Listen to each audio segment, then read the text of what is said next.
Okay, it's been a long time since I've made a video, but I have been busy working on stuff every now and then. And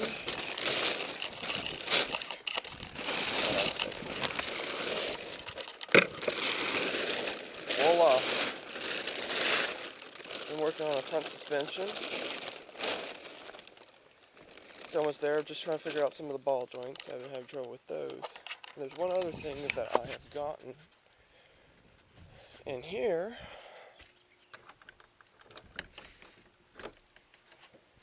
Voila! It's a little Suzuki GSX 600. And I got it for about $2,000. Open this thing here so I don't kill myself with the fumes.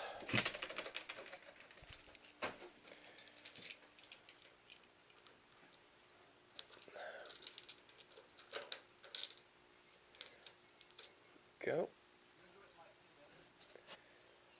5,000 miles on it.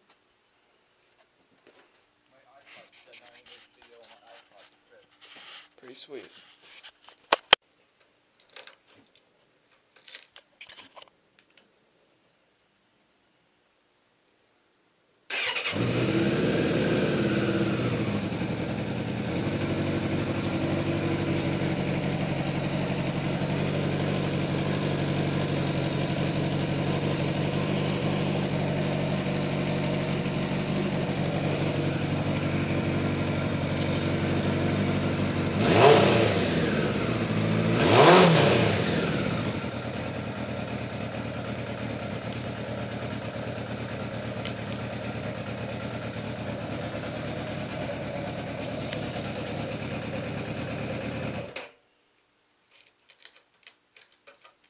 There it is.